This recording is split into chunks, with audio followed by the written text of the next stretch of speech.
entonces el código secreto, ¿qué pasa si pongo esto? No sé si va a funcionar.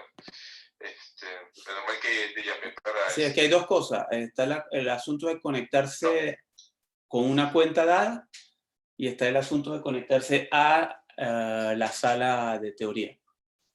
Sí, de hecho creo que me estoy conectando como un estudiante lambda. Eso es lo que es. Pero entonces yo te convierto en jefe. Ok, listo. Entonces déjame solo copiar un segundo. Sí, sí, dale.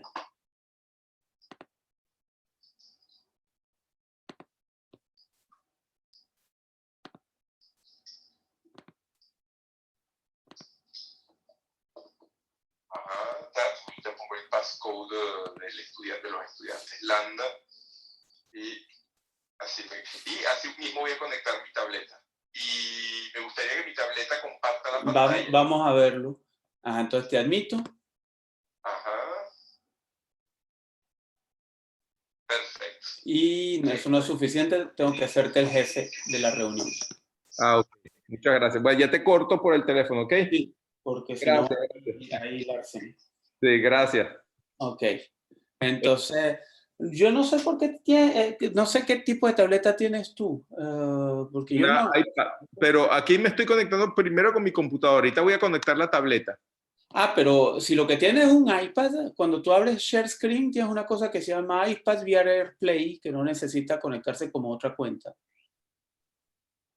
Ah, wow, qué complicado. A ver. Es más sencillo que lo de conectarse como otra persona. El botoncito verde de Share Screen, si tú cliqueas. A ver, déjame ver. Ya va. Aquí conecté mi computadora, no mi iPad. Tú estás conectado desde tu ordenador. Sí. Y al lado tienes un iPad. Sí. Entonces, si aprietas en Share Screen. ¿Dónde? ¿En el iPad? No, en el ordenador. Ya estás conectado con el iPad desde... Tengo iPhone. Vía AirPlay. Wow. Exacto. Coño, José, me estás enseñando un módulo de extensión necesario para instalar. Qué vaina. Bueno, vamos a ver si... No lo tiene por defecto. Al parecer no, pero lo estoy instalando rápido. Oye, me estás aprendiendo a...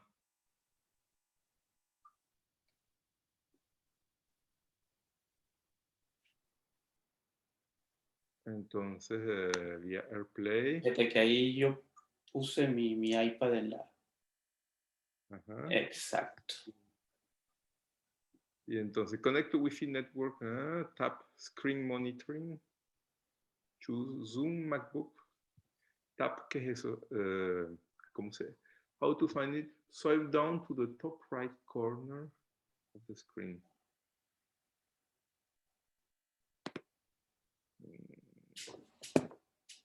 Swipe down from the top.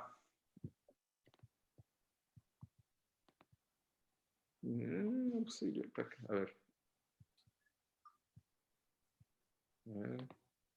Top. Swipe down from the top right corner. Ok. Ok.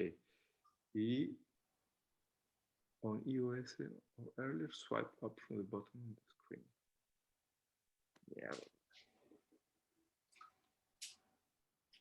Incomprensible. Ya. Yo sé que soy un cavernícola, pero ya. Un segundo. Un segundo. Es decir, él seguramente quiere que tú en el iPad apretes el botón de AirPlay. Y entonces la cosa swipe, que le das al dedo así de abajo para arriba. ¿Y dónde está el AirPlay? Está en... A ver. De nuevo, tac. Ay, no lo veo, auxilio. Si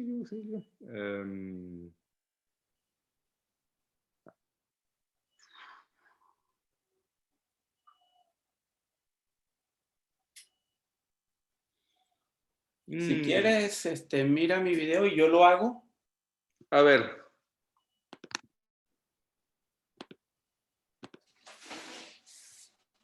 Ajá, no sé si me estás viendo. Te estoy viendo, sí. Ok, entonces aquí tengo mi iPad.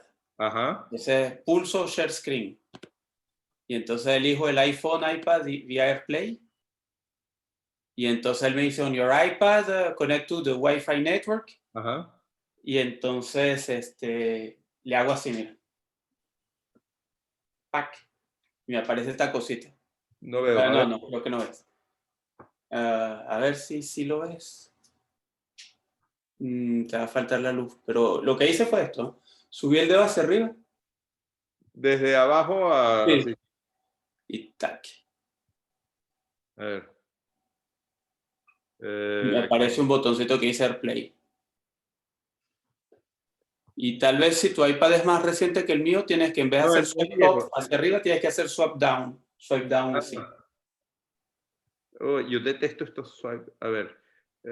Me sale Zoom, Mobility, Notability, Réglage, Safari, Google, Mail, Apple, appareil photo, Quant, calendrier, localisé, My Drive, Uber. No me sale un coño de AirPlay. ¿Ah, no? No. No te sale. Fíjate que ahí estás viendo mi pantalla de mi iPad. ¿Ves? Ajá, sí.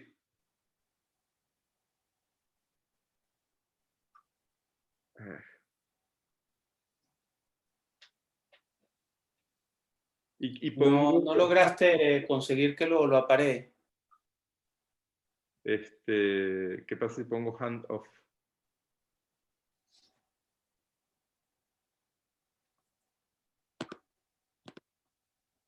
A ver. AirPlay.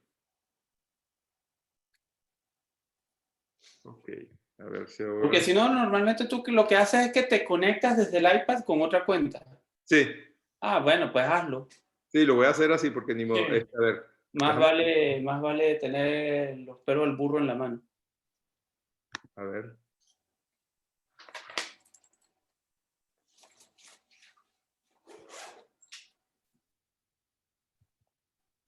Sí, porque no me sale. Me voy a conectar con otra cuenta. Ni modo. Sí, pues si eso es lo que estás acostumbrado a hacer, no Sí. nos pongamos a inventar.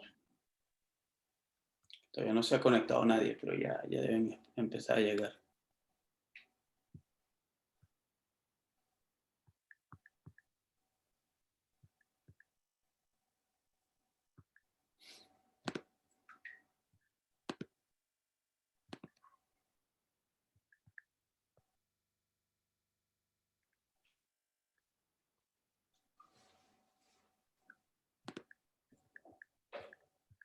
¿Y quién va a grabar la clase? Si yo no me encargo de eso.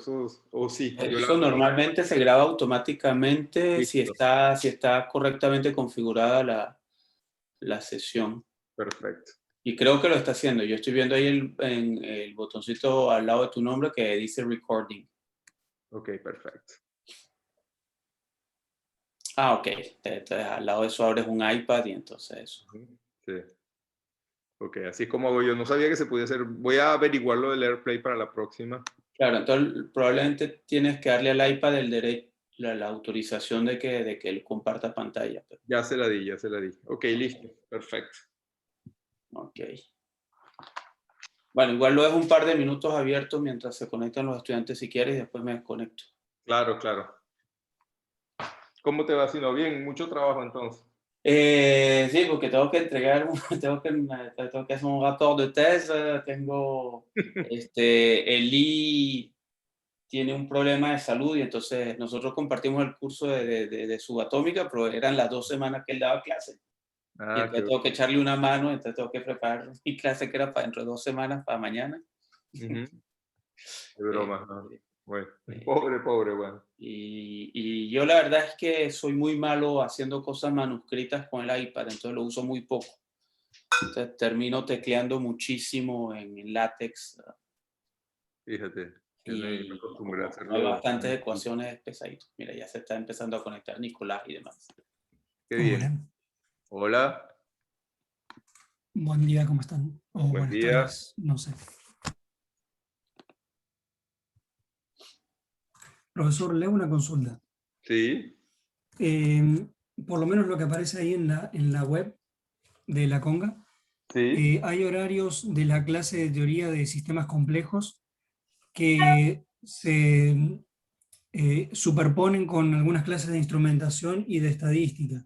Por ejemplo, mañana Sí. con la de Ocariz y el 23 con la instrumentación. No sé si eso por ahí está mal Ok, ¿y ingresado. qué tal si las ponemos una hora más tarde? Claro, sí, sí, no hay problema, ¿Estaría digamos, bien? solamente que no. Sí, va, no La sé, de habría que mañana, consultar con los demás en realidad. la de mañana sí, lo vamos a hablar, pero si por ejemplo, porque no tengo bajo la vista los horarios de las otras clases, si por ejemplo la de mañana la ponemos una hora más tarde, estaría bien. En mi caso, sí. Bueno, vamos a consultarlo y lo anoto entonces. Por mí no hay problema. Y el 23 igual, ¿ah? O sea, se puede empujar todo de una hora. Sí, efectivamente, yo acabo de ver el mensaje de Nicolás en el Mattermost y sí, hay una pequeña confusión. Entonces, igual para todos los demás compañeros vamos a anunciar en el Mattermost la solución. Sí, a mí no me molesta. De hecho, lo podemos hacer. Yo lo puse o sea, primero, para que no haya confusión, permítanme hablar de Central European Time, hora Francia, Ginebra, perdón, hora París, Ginebra, digamos. Y así estamos claros, que se shiftea de una hora a partir del domingo, el último domingo de este mes, del 28. Pero para mí no habría problema de hacerla a las 17 CET en vez de las 16. Si con eso se resuelve todo, por mí no hay problema. Hay que cambiarlo en la página de la Conga, pero por mí no hay problema. ¿Tú qué dices, José? Mañana no soy yo, mañana es Camila, pero voy a conversar con ella. Ok. A mí no me molestaría shiftear todo para una hora más tarde. De acuerdo. Sí, entonces eso, le puedes anunciar a los demás estudiantes que más tarde les daremos la solución que conseguimos al problema. Sí, sí, sí. Ok. Bueno, yo me desconecto, Pierre. Bueno, José, gracias. ¿Eh? Chao. En cas de pépin, tu me fais signe. Oui, oui, oui.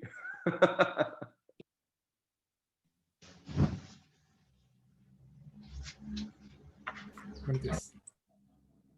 Hola, buenos días a todos. Vamos a esperar que se conecten más personas. Ujú.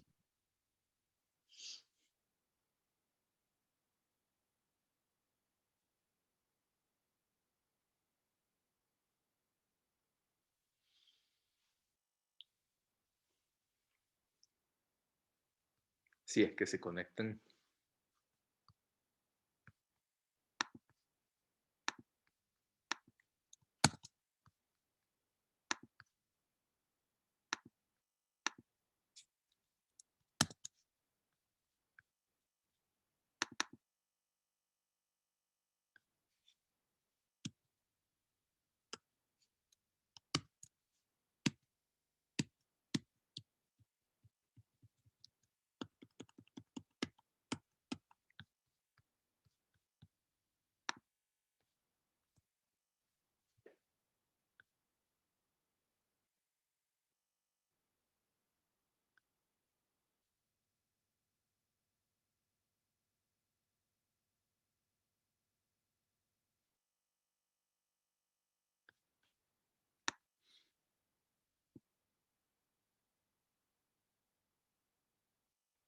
Bueno, listo. Les propongo buenos días a todos, a todas y a todos. Gracias por estar aquí virtualmente en este curso. Voy a comenzar por presentarme y presentar el curso. Para eso voy a compartir la pantalla. O sea, primero con un PDF que preparé, que pondré a disposición de ustedes cuando aprenda a hacerlo, por supuesto. Mi nombre es Pierre Pujol. Yo trabajo en el Laboratorio de Física Teórica de la Universidad de Toulouse-3 Paul Sabatier, en Francia. Mi especialidad es de justamente teoría de campos para la física estadística y la física de la materia condensada en general. Y les voy a hacer la primera parte de este curso, las 8 semanas que corresponden a este curso. Lo primero que les debería proponer es aconsejarles un poco de bibliografía para acompañar este curso. Entonces, perdón. El libro de base del que me voy a basar la mayoría del tiempo para hacer este curso es el libro de Meran Kardar, profesor en el MIT, que se llama Statistical Physics of Fields. Tiene 2 libros, uno que es Statistical Physics of Particles y luego sería la segunda parte que es Statistical Physics of Fields. Se ha convertido de alguna manera en la referencia gracias a la calidad pedagógica de este libro. Y para los que no pudieran acceder a este libro, resulta que Meran Kardar sigue poniendo a disposición en este link. El link son las 2 líneas, lo único que era muy largo para que cupieran una sola línea, entonces lo rompí, pero es todo desde HTTPS hasta Lecture Notes. Y ahí se le pueden conseguir en PDF el tipeado de las clases que él daba en el MIT y sobre esta misma temática de la que vamos a hablar acá. Y que sirvieron para luego hacer el libro. Claro, obviamente el libro es más completo, tiene más detalles, más referencias, etcétera, etcétera. Pero ya esas lecture notes están muy buenas para hojearles y son accesibles gratuitamente. Luego, otro libro que me gusta mucho a mí, de otro gran físico, que es John Cardy, que se jubiló de Oxford hace poco. Y este es un libro relativamente pequeño, o sea, es relativamente ligero, pero no por eso contiene pocas cosas. Es un libro muy, muy, muy bien hecho. Interesante, moderno, bastante moderno. Y del que me gusta basarme a menudo.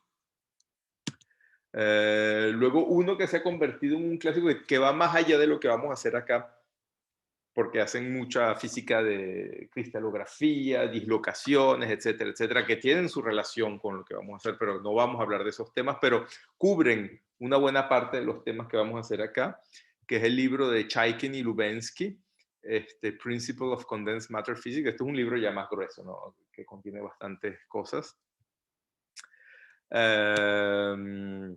Luego uno que existe de hace ya bastante tiempo.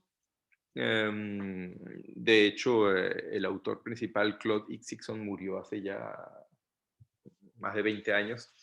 Y es el mismo autor que el que hizo un libro de teoría cuántica de campos más orientado hacia la física de altas energías. Y entonces el libro se llama Statistical Field Theory. Ojo que estos libros son ya más matemáticos, es más sobre el aspecto matemático de lo que vamos a hacer. Quizás no les interesa tanto a ustedes ese aspecto, pero bueno, por cultura general, los aspectos más matemáticos que se consiguen ahí pueden ser interesantes. Y luego vamos a hablar de una sucesión de libros que de alguna manera son...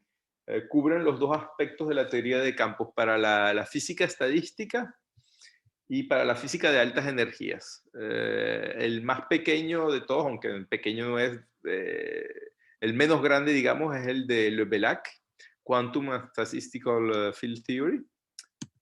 Luego hay uno que se ha convertido de alguna manera en un clásico, que es un ladrillo bien grande y bien denso, que es el libro de Saint-Just, Quantum Field Theory and Critical Phenomena. Este es un libro de un nivel bastante avanzado, bastante técnico, pero se consiguen muchas cosas, tanto de la física de altas energías, o sea, de la teoría de campos de altas energías, como la física estadística.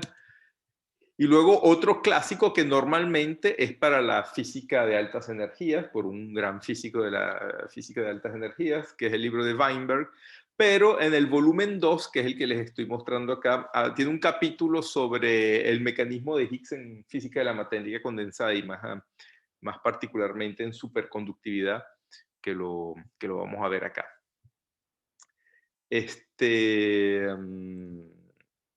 Bueno, y por último, algo que se consigue gratuitamente también, son los cursos, los PDF de los cursos del curso de David Tong en Cambridge, que se consigue en esta dirección que puse acá.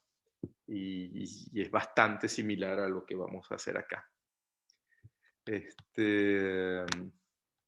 Bueno, yo creo que hay más, obviamente hay más bibliografía, pero ya con esto que les di acá, hay bastante para divertirse. Como veo que no somos muy numerosos, yo lo que les propondría, yo les voy a confesar que cuando doy clases así por Zoom, yo no veo mucho el chat porque me desconcentro, será que me estoy poniendo viejo, y no veo el chat. Entonces, como no somos muy numerosos y vamos a hacer este curso, espero que sea lo más agradable posible y en buena cordialidad, yo lo que les propongo es que tomen el micrófono y me hagan la pregunta como si estuviéramos en una aula de clases normal. Así no tengo yo que ver el chat. Bueno, no duden en interrumpirme cuando haya algo que no esté claro. El programa que ofrecimos es bastante ambicioso y sobre todo es el primer año. En función del ritmo al que vayamos, nos estamos conociendo, el ritmo al que vayamos, vamos a ver si se ajusta para más lento, más rápido. Por mi parte, o sea, espero que no haya estrés en el sentido de que si no nos da tiempo de hacer todo lo que habíamos dicho, no importa. O sea, para mí siempre lo importante es que lo que hayamos visto acá, que quede claro y que en esos aspectos estén ustedes más o menos operacionales, ¿no? Esa es la idea. Lo que faltó, después uno lo puede aprender por su cuenta, pero si las bases son buenas, no debería haber ningún problema. La manera como doy curso yo, que es la misma como la que le doy a mis estudiantes de mi facultad, que por causas de salud, o sea, de la epidemia, ahorita las doy por Zoom también, es que ahorita voy a usar mi tableta, voy a compartir la pantalla con mi tableta y voy a escribir en la tableta como si fuera una pizarra. Y a partir de ahí voy a generar un PDF que obviamente les voy a poner a disposición. Además de este PDF donde les mostré las referencias, estará el PDF que voy a generar con la tableta y donde estarán todas las ecuaciones y las cuentas y el texto que voy a poner y los dibujos y todo, y estará obviamente a disposición de ustedes. Bueno, entonces antes de comenzar en sí el curso, ¿tienen alguna pregunta por ahora? Ah, sí, sí hay una pregunta que ya, se fijan, ya se me había olvidado, ya que estamos en principio todos. Nicolás, y le agradezco por eso, tocó el punto de que a partir de mañana hay un overlap con otras clases y entonces para evitar ese overlap lo que yo les propongo es por lo menos la de mañana, correrla a 1 hora más tarde. Sería problemático para alguien si corremos la clase de mañana a 1 hora más tarde. Y luego a mí no me molesta correrlas todas. Pero si no, para mí ahora acá son las 16. Yo estoy en el Central European Time, estoy en Toulouse, son las 16:14. Empezamos a las 16. Lo que propongo yo es que mañana, para evitar el overlap, empecemos a las 17. ¿Les va bien? Bueno, si no hay oposición, vamos a dejarlo así. ¿Sí? Lo que pasa es que la clase o sea, sería de 16 a 18. O sea, son de 12. Y creo que también. A ver.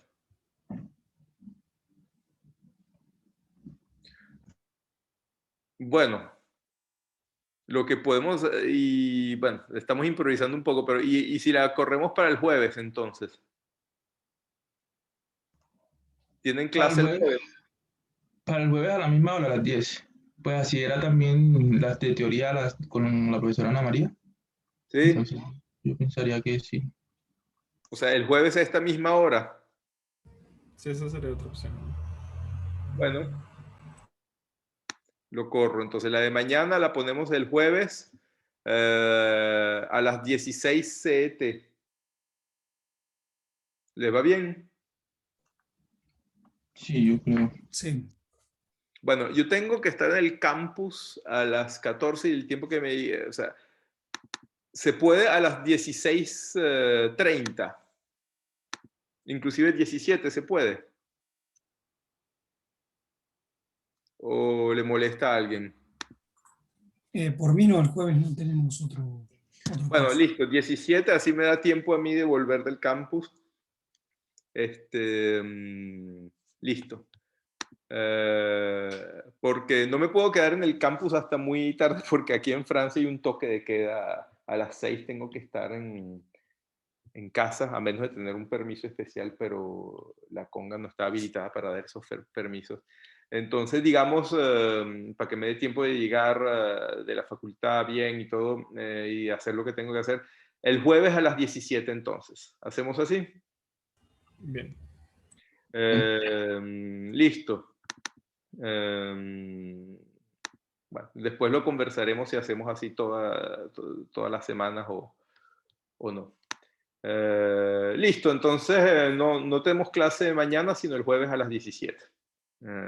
Disculpen la improvisación, pero bueno, así ajustamos poco a poco. Listo. ¿Otras preguntas? ¿Hay alguna pregunta hasta ahora? Bueno, si no hay pregunta, entonces ahora voy a compartir la pantalla con mi tableta. Un segundo.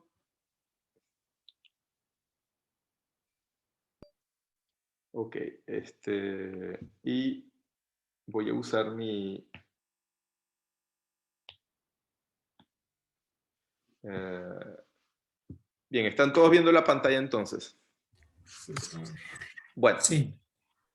Ok, entonces, la primera parte, el capítulo 1 sería una introducción.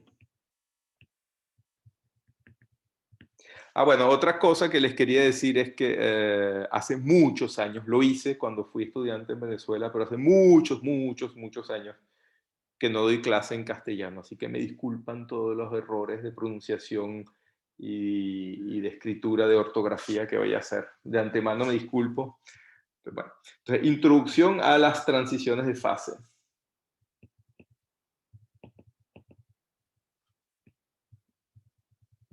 Y criticalidad.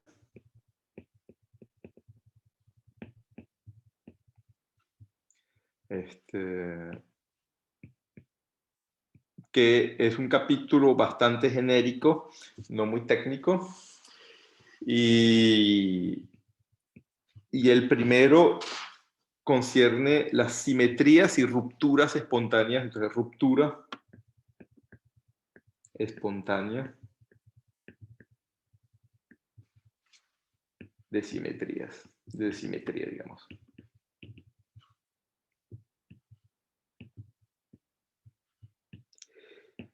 Y para introducir esta temática, les voy a recordar el diagrama de fase del agua en el plano presión-temperatura. Entonces aquí en el eje horizontal tenemos temperatura en Kelvin y aquí presión en Pascal. Entonces pongamos que aquí tenemos 1 kilopascal. Y el diagrama de fase del agua es algo que hace así, muy esquemático, ¿no? Y luego algo así, que hace así. Aquí estamos hacia los 20 megapascales. Y aquí hacia el 1 gigapascal. Aquí estamos hacia los 200 Kelvin. Aquí hacia los 300 Kelvin. Y por acá hacia los 650 Kelvin. Como ven, nuestra escala, ¿no? Se estarán preguntando qué escala estoy tomando. Pero bueno, es esquemático. Y estas rayitas que dibujé, esta se prolonga así, estas rayitas que dibujé distinguen diferentes estados bien conocidos. Aquí tendríamos el agua bajo estado gaseoso, aquí bajo estado líquido, y aquí en el estado cristalino. Esto aquí es un cristal.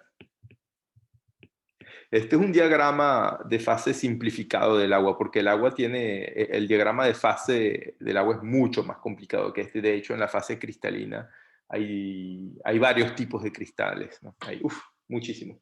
Pero bueno, una versión simplificada que nos va a permitir argumentar lo que queremos.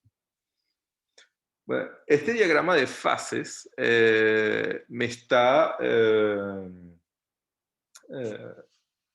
diciendo que un mismo conjunto de moléculas de H2O, como comportamiento colectivo, pueden tener diferentes estados. Insisto, colectivo, esos son estados colectivos. No tiene ningún sentido tomar una molécula de H2O y decir, esta molécula es líquida o está congelada, o es cristalina o es gaseosa. No tiene ningún sentido. Esos son estados colectivos.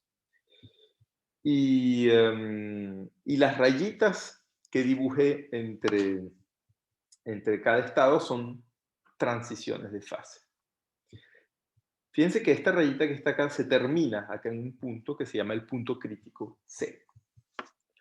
Entonces, uno puede ya estudiar la diferencia que hay entre un estado gaseoso y cristalino si, por ejemplo, me muevo así y paso de una fase a la otra así, o también podría ser entre el líquido y el gas así.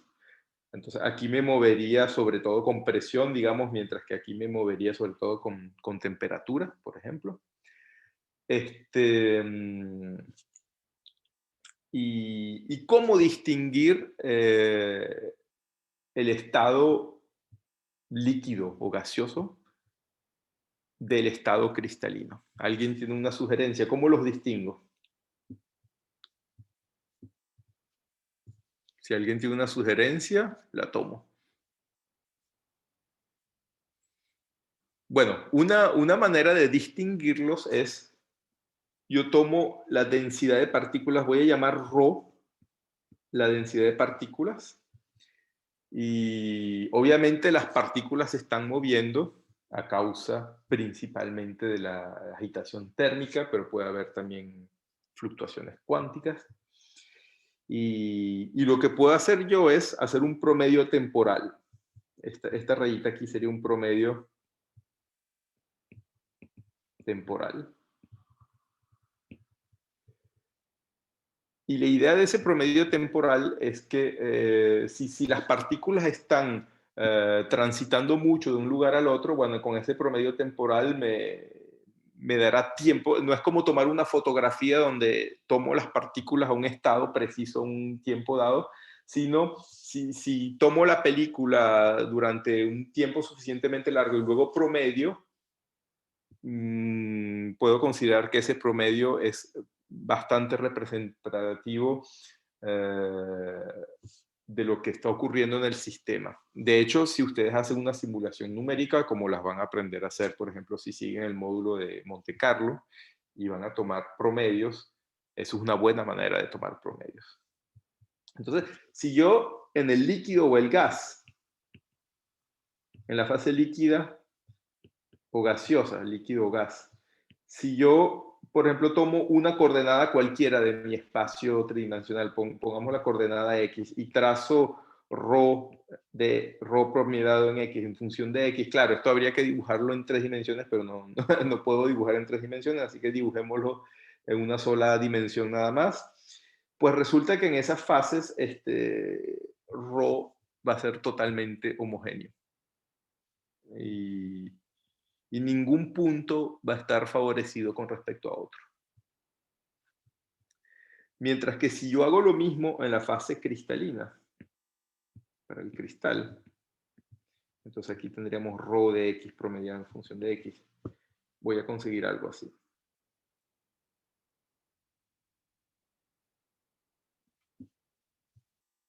Y se ve que la densidad promediada de partículas es inhomogénea en el espacio. y lo que me dice es que lo más probable es que vaya a conseguir las moléculas en posiciones que están espaciadas de manera regular en el espacio. Esta es la diferencia si uno hiciera el experimento de pensamiento que uno pudiese medir, y si cuando aprendan a hacer los que seguirán el módulo de simulación y data análisis, cuando aprendan a hacer dinámica molecular, por ejemplo, numérica, eso es exactamente lo que van a ver. Y eso es lo que distingue la fase líquida o gaseosa de la fase cristalina. Ahora, si yo escribiese el hamiltoniano microscópico,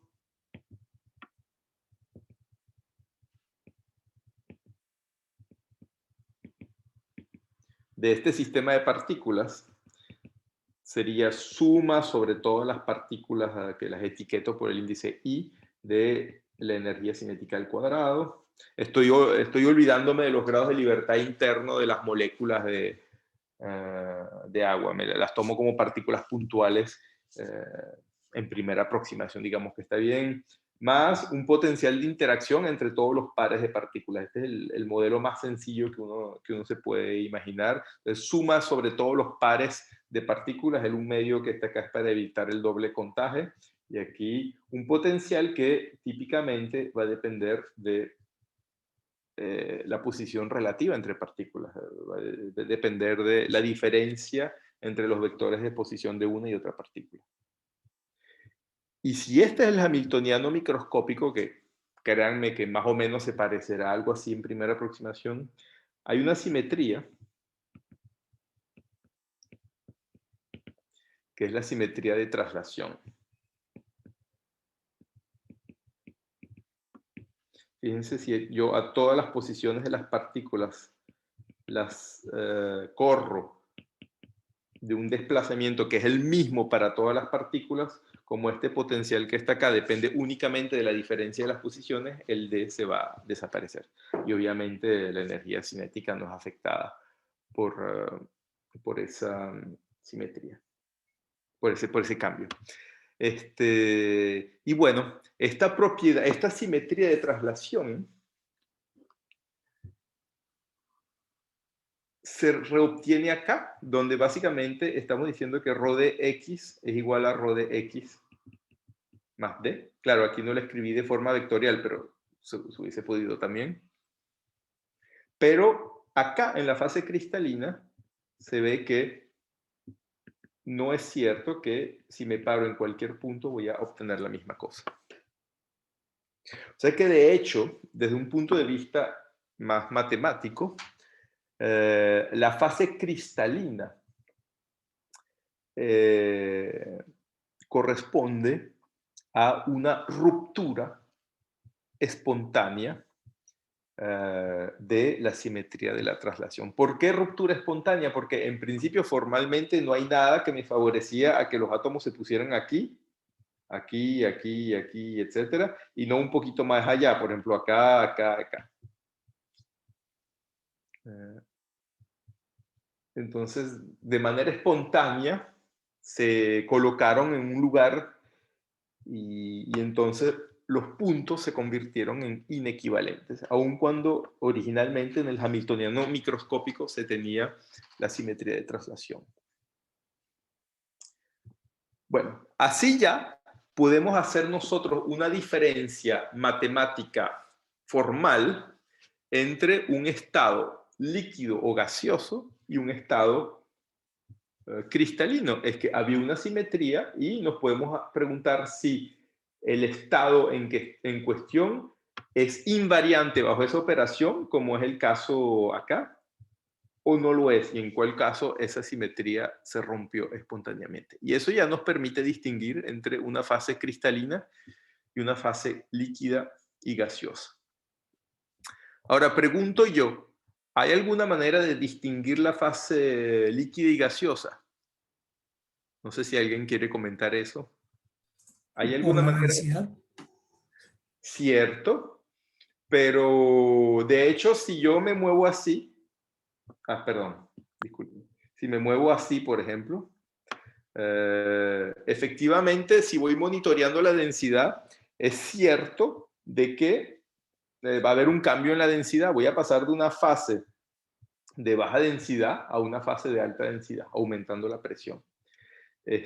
O si me muevo así, voy a pasar de una fase baja densidad a una fase alta densidad, aumentando la temperatura. Eso es cierto, pero ¿existe alguna manera matemática de distinguir la fase gaseosa de la fase líquida? Sin estudiar un punto de transición de fase, pero imagínense que yo les doy un valor de densidad, por ejemplo, o imagínense que no hay, O sea, ¿sí? se me ocurre como la separación entre las partículas, no sé. Cierto, eso es equivalente a la densidad. Pero, ok, eso sería una diferencia cuantitativa, pero no cualitativa. ¿Se les ocurre alguna diferencia cualitativa? Fíjense que aquí había una diferencia cualitativa que era sí o no. O sea, se rompe la simetría, se rompe espontáneamente la simetría de traslación. Para el líquido o el gas, no. Para el cristal, sí. Eso es una simetría, eso es una diferencia cualitativa más que cuantitativa. ¿Ustedes creen que hay algo similar para el líquido y el gas? Como una ruptura de de las rotaciones. No. Luego, ojo que estoy súper simplificando. El agua, la molécula de H2O es muy anisótropa y eso va a jugar, o sea, la anisotropía de la molécula y sus grados de libertad de rotación pueden jugar un papel en algunas fases, eso es cierto. Pero aquí imaginemos que las moléculas son totalmente isotrópicas, hacemos esa aproximación, porque hablé del agua, pero uno puede hablar de líquidos con líquidos atómicos, ¿no? Y con átomos más isotrópicos. Entonces, ¿qué diferencia cualitativa se les ocurriría entre el gas y el líquido? Bueno, de hecho, no vamos a mantener el suspenso mucho tiempo. De hecho, no la hay en lo más absoluto, no la hay. O sea, y de hecho, ustedes se recuerdan que yo les dije que esta línea que estaba acá, se terminaba en este punto que se llama el punto crítico. Bueno, de hecho, si yo parto de un punto acá y hago este camino así, contornando el punto crítico C, voy a haber pasado de la fase gaseosa a la fase líquida sin haber encontrado ningún tipo de discontinuidad en lo más mínimo en ninguna de las cantidades físicas. Si lo hago así, como ya me comentaron, sí, aquí voy a conseguir una discontinuidad en la densidad, en la compresibilidad, etcétera, etcétera. Pero para ir de este punto a este punto puedo agarrar el camino con discontinuidad, pero puedo también agarrar un camino sin discontinuidad. Y entonces quiere decir que no hay ninguna... Entonces, ¿cómo diría yo que pasé de la... Si agarro este camino, ¿cómo digo yo a partir de cuándo estoy en la fase líquida o gaseosa? No hay ningún criterio, no hay ninguna discontinuidad en ese camino que me permita decidir, a no ser de manera arbitraria y artificial, que ya está, dejé de estar en la fase gaseosa para estar en la fase de líquido o viceversa. De hecho, no lo hay. Y de hecho, esos dos estados son, desde ese punto de vista, equivalentes. Es cierto, hay una transición de diferencia de densidad o de compresibilidad entre esos dos estados, pero desde un punto de vista de clasificación de los estados de la materia, son totalmente equivalentes. Y de hecho se va a hablar de fluido en vez de líquido o gas, y así se pone a todo el mundo de acuerdo. Digamos que son la misma fase.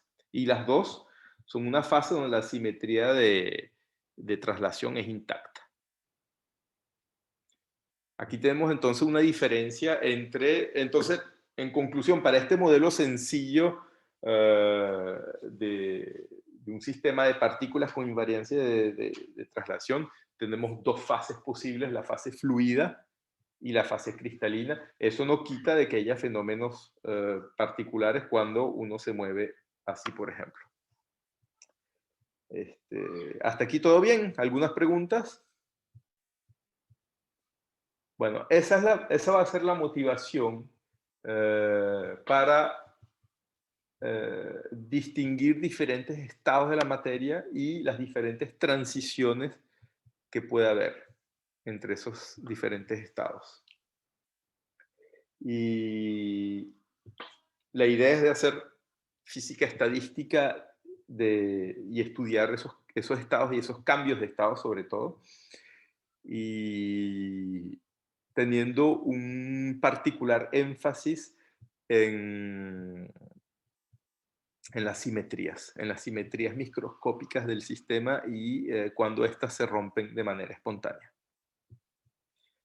Entonces, como esa es la idea de estudiar simetrías y rupturas espontáneas de simetrías, como ustedes saben, un conjunto de simetrías forman un grupo, porque siempre está la operación identidad, que obviamente va a ser una simetría de cualquier hamiltoniano si dejan las cosas tal cual. Pero luego, o sea, obviamente cuando uno compone dos simetrías, eso da de nuevo otra simetría, y cada operación de simetría se supone que va a tener una inversa. Entonces, se tienen todos los ingredientes para que se pueda hablar de un grupo de simetría. Y de hecho, entonces, vamos a hablar bastante de grupos de simetría acá, y para estudiar toda esta historia de transiciones de fase y rupturas espontáneas de simetría, lo más fácil es tomar el grupo más fácil que hay, que no sea el grupo trivial. Por ejemplo, el número 1 tomado con la operación multiplicación en sí es un grupo, porque 1 es la identidad, la inversa de 1 es 1 y 1 por 1 da 1. Entonces, 1 a él solito, el número 1 a él solito, es un grupo, pero no es muy interesante que digamos. ¿Cuál sería, según ustedes, el grupo más sencillo con la operación, por ejemplo, de multiplicación, que se les ocurre? El que tenga menos elementos, el más sencillo, ¿cuál sería? ¿Qué proponen? El grupo de dos elementos de 1 y menos 1. Exactamente. Z2. Exactamente, Z2. Más sencillo que eso, aparte del grupo trivial de la identidad, no hay. No se me ocurre uno más sencillo, sino el dos elementos. Y ese es el que vamos a estudiar con un modelo que a mí me gusta llamarlo la drosófila de la física estadística. Entonces, ustedes saben lo que son las drosófilas, son estas mosquitas que se usaron mucho para estudiar la genética, ¿no? Porque eran de alguna manera algo muy sencillo, un ejemplo muy sencillo para entender la genética, y a todo el que le dieron una clase de genética les contaron el cuento de las drosófilas. Bueno, el equivalente en física estadística es el modelo de Ising.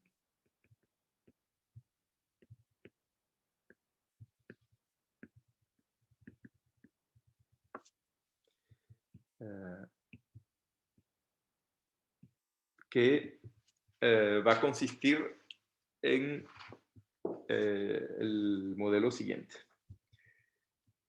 Se considera una red, puede ser una red regular o no regular. Mientras más barroco uno haga el problema, típicamente más difícil va a ser de resolver. Imaginémonos una red regular, entonces para que la pueda dibujar sin enredarme mucho con las perspectivas, podría dibujar, por ejemplo, una red cuadrada, que es más o menos lo más sencillo que uno se puede imaginar. Pero ojo, yo no estoy diciendo que hay una obligación de que todos sean una red cuadrada. Y entonces, en cada sitio de esta red, se van a definir, estos sitios los voy a llamar el sitio, los voy a designar por letras latinas así, I, el sitio I, el sitio J, etc. Y en cada sitio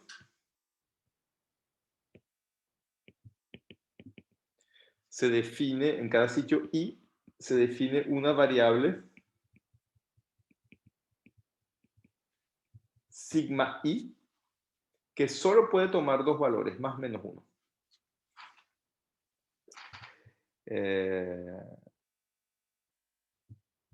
Y luego nos vamos a dotar de un hamiltoniano que sería suma sobre, en principio, todos los pares diferentes de sitios por una matriz J y J, o sea, un coeficiente J y J, por luego el producto sigma I, sigma J. Y en general a uno le gusta ponerle un signo menos a esto y les voy a explicar por qué después.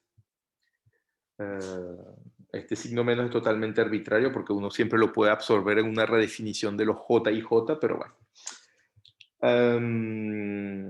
Imaginemos que este es el hamiltoniano. Entonces, una primera pregunta que ustedes se pueden hacer, ok, desde un punto de vista matemático teórico, se entiende que ese es el grupo más sencillo que hay, y entonces es el que uno va a comenzar a estudiar, pero hay realizaciones experimentales en la naturaleza de eso.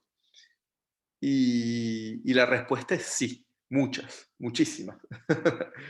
Déjenme mencionarles unas ya de origen magnético, por ejemplo. Uno se puede imaginar un hamiltoniano con espines un medio. Entonces, por ejemplo, espines un medio. Entonces, en cada sitio uno tiene un spin cuántico, SI. Y imagínense un hamiltoniano que sería menos J suma sobre pares de espines. Y resulta que en vez de hacer un producto escalar entre los espines en un sitio y en el otro, uno puede hacer un producto que se llama anisótropo, por ejemplo, algo que sería como un coeficiente delta X, SXI, SXJ, más delta I. Hay varias posibilidades, hay más genérico que esto, pero esto ya ocurre bastante en física de sólidos, digamos, SII, SIJ, más delta Z, SZI, SZJ. Y resulta que puede ocurrir típicamente por razones de lo que se llama un campo cristalino. Resulta que los átomos que se dispusieron para formar una red cristalina han generado una anisotropía que interviene en la interacción entre los espines, entre los momentos magnéticos entre sí, y hace que, por ejemplo, el coeficiente según los delta Z sea mucho más grande que delta X y delta Y. Esto puede ocurrir, ocurre bastante a menudo. Esto es lo que se llama un campo cristalino que introduce una fuerte anisotropía. Bueno, resulta que mientras no nos interesemos en la física de temperaturas nulas, sino a temperaturas razonables, y todo esto lo vamos a clarificar con el tiempo, uno puede olvidar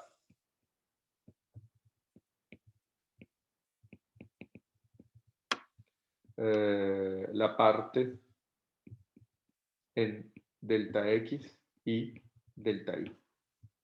Casi que borrar esto así, tac, tac, y me quedo con esta parte nueva. ¿Por qué se puede hacer eso? Yo sé que por ahora les suena muy misterioso. La idea es que al final de este curso esté claro para todos ustedes por qué podemos olvidarnos de estas partes y quedarnos nada más como esta para la mayoría de la física que nos interesa. Por ahora, créanme sobre palabra y les dejo como promesa que se va a aclarar. Pero si por ahora me creen eso, podrías, disculpen, aquí ya me equivoqué, ¿se fijan? No era esta la que quería, era esta y esta la que quería votar y me quedo con esta. Y entonces, si es así, este hamiltoniano que era de operadores cuánticos, acuérdense que SX, SY y SZ no conmutan, pero si boté estas dos partes y me quedo nada más con operadores SZ, lo único que hago es que me tomo la base para todos los espines, la base de autoestados de SZ, y ustedes saben que SZ tiene para todo y SZ tiene dos autovalores más menos h barra entre 2. Y entonces a un factor h barra entre 2 al cuadrado, estamos terminando con un hamiltoniano así. O sea, ese factor h barra cuadrado entre 4 lo absorbo en el acople entre estos dos espines y listo, tengo un hamiltoniano equivalente al que les dije. Esto es un caso en el que se puede obtener un modelo de Ising a partir de espines cuánticos. Les voy a dar otros ejemplos que no tienen nada que ver con momentos magnéticos, con espines más tarde, hoy o mañana, esta semana seguro, pero más tarde, de otras maneras de modelos que no tienen nada que ver con el magnetismo y que sin embargo terminan siendo equivalentes, módulo una transformación matemática, a un modelo de Ising. Por ahora tomemos el modelo in abstracto así. Y vamos a estudiarlo un poco. Y justamente como se dijo, si se fijan bien, déjenme volver a escribir el hamiltoniano acá. H igual menos suma sobre pares de sitios de J y J, sigma I, sigma J. Y si se fijan bien, este hamiltoniano tiene una simetría que concretiza el grupo Z2. Porque fíjense que para todos los espines, claro, es una operación que le tengo que hacer a todos a la vez. Como hace rato a mis partículas, si las iba a trasladar, las tenía que trasladar a todas a la vez, ¿no? Por supuesto, para tener. Aquí es un poco, es lo mismo, digamos que para todos los espines algo que puedo hacer, bueno, es la operación identidad. O sea, a todos los espines lo dejo igual, eso es trivial. Pero la otra posibilidad que tengo es que a todos los espines les cambio el signo a la vez. Y si hago esto, ustedes, debido al hecho de que tengo nada más productos cuadráticos, tengo una simetría Z2. Y la función de partición en física estadística sería la suma sobre todas las posibilidades para cada uno de los espines. O sea, cada espín puede ser más 1 o menos 1, entonces esta suma se escribe así: suma sobre todas las posibilidades de los espines de la exponencial de menos beta por h, donde beta, como ustedes saben, es 1 sobre la constante de Boltzmann multiplicado por la temperatura del sistema. Y esta función de partición siempre se puede escribir como exponencial de menos beta por la energía libre. Bueno, y esto es lo que vamos a estudiar bastante inextenso en este curso, entre otras cosas. Ya con esto hay para decir muchas cosas. La primera es la noción de red bipartita.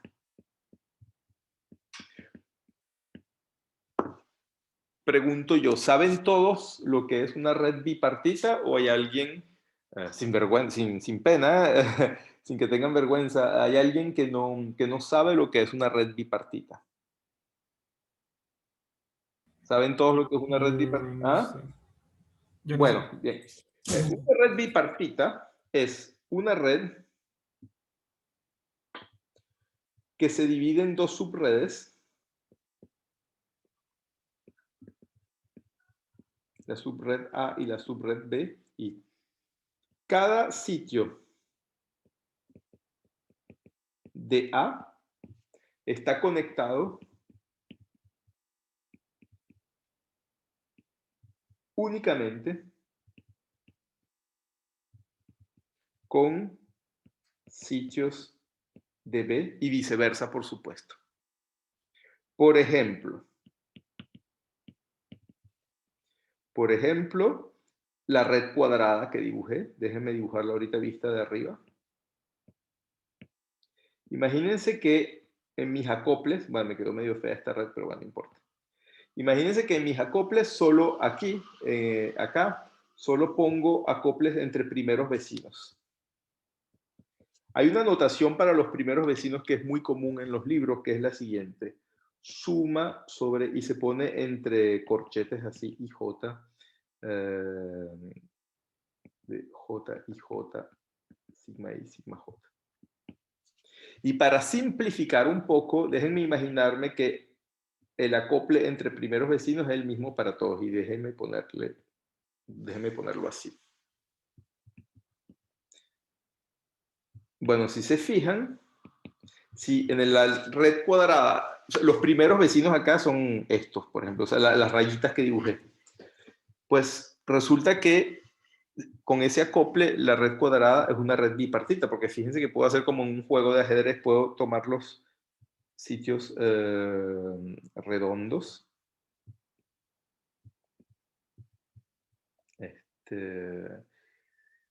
Tac, tac. Y los sitios cuadrados. Se hace como un damero.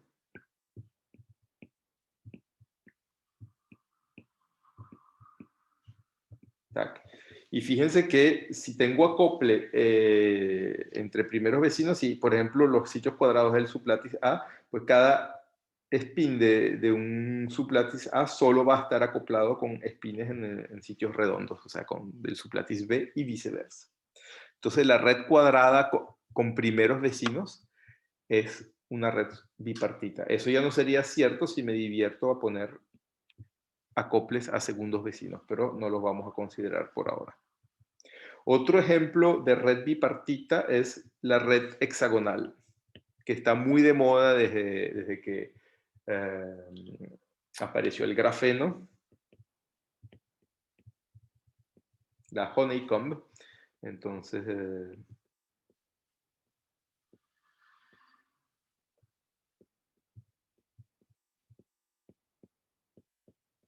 algo así. Y fíjense que igual yo puedo poner sitios redondos y cuadrados, así,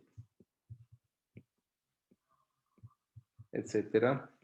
Y como ven, cada spin en un sitio cuadrado está conectado únicamente con spines en sitios redondos y viceversa. Contraejemplos los hay también. Contraejemplos de una red que aún con acoples a primeros vecinos no es bipartita. La red más famosa que no es bipartita es la red triangular. La red triangular siempre se puede dibujar así.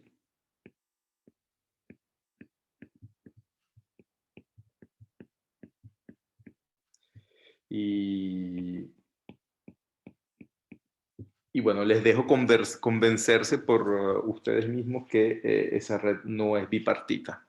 O sea, no se puede descomponer en dos subredes. De hecho, se puede descomponer en 3 subredes. Es tripartita.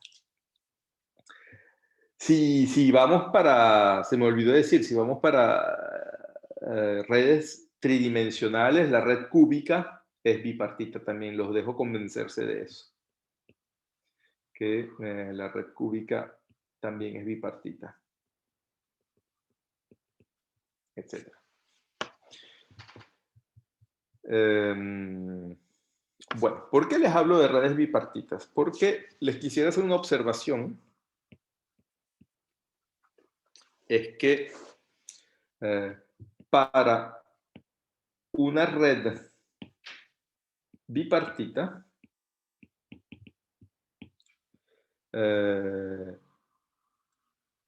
las funciones de partición de un modelo ferromagnético, el modelo ferromagnético, bueno, quizás debería empezar diciendo por qué hablo de modelo ferromagnético. Antes de hacer esta observación, me disculpan, borro y déjenme volver a este hamiltoniano y le voy a poner un menos delante. Lo voy a escribir acá de nuevo. H igual menos J suma, por ejemplo, sobre primeros vecinos de sigma I, sigma J. Bueno, imaginemos que J es positivo. ¿Cuál es la configuración o las configuraciones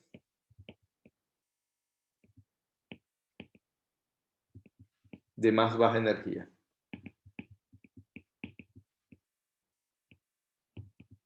¿Cuáles son las configuraciones de más baja energía? Bueno, fíjense que si sigma I y sigma J tienen el mismo signo, o sea que el producto va a valer 1, y como aquí J es positivo y tengo menos J, para minimizar la energía lo que tengo que poner es poner todos los sigma I igual 1 o todos los sigma I igual menos 1, todos a la vez. Correcto. Y gráficamente esto se representaría así. Todos los espines, de alguna manera, todos los momentos, si persistimos en ver esto como momentos magnéticos, todos están apuntando hacia arriba o todos apuntando hacia abajo. Y esto recuerda lo que ocurre con el ferromagnetismo, donde justamente los momentos magnéticos en promedio, esto lo vamos a ver con más detalle pronto, están apuntando hacia un mismo lugar, y es por eso que se habla de la configuración ferromagnética. ¿Qué pasa ahora si J es negativo? Fíjese que si J es negativo, o sea que menos J es positivo, para minimizar la energía, tendría que tomar el producto de estos espines tal que el producto sea negativo, valga menos 1. Bueno, para una red bipartita eso no es ningún problema. Fíjense que para la red cuadrada, por ejemplo, que es bipartita, lo único que hago es que los espines de la subred A los pongo para arriba y los de la subred B los pongo para abajo, y con esto estoy feliz. Y he encontrado una configuración de más baja energía, y luego, bueno, etcétera. Y luego la otra, o la misma, pero volteando todos los espines. O sea, los que están para arriba los pongo para abajo y los que están para abajo los pongo para arriba. Y voy a tener de nuevo dos configuraciones de más baja energía. Y este se va a llamar el modelo antiferromagnético.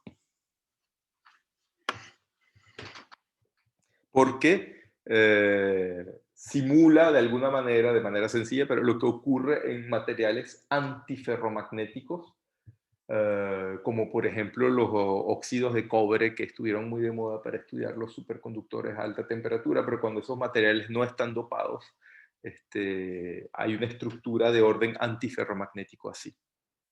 O sea que este orden se concretiza también en la naturaleza sin ningún problema. Bueno, ahora sí les puedo hacer la observación. Una primera observación es el modelo antiferromagnético en red no bipartita. Y eso es un problema que les voy a dejar, pero que en principio no creo que vayan a poder solucionar, y si lo solucionan, porque se puede solucionar, pero es muy difícil, eso lo hizo Vanier en los años 50, es tomen la red triangular y diviértanse a pedir a que ponen un hamiltoniano así, con J negativo. O sea que en principio para minimizar se quiere que el producto de los espines sea menos 1. Pues como verán en la red triangular no se va a poder hacer eso para todos los acoples. Eso es lo que se llama frustración.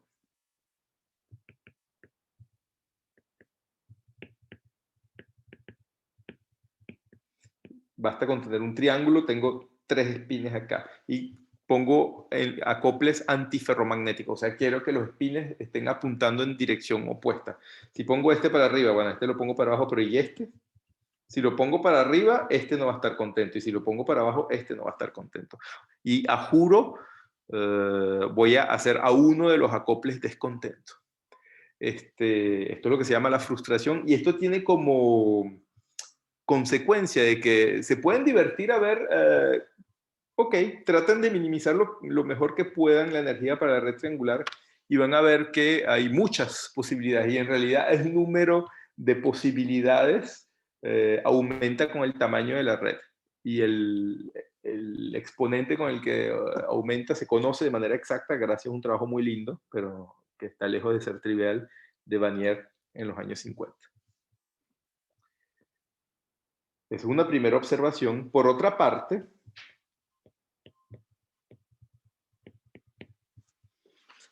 para redes bipartitas,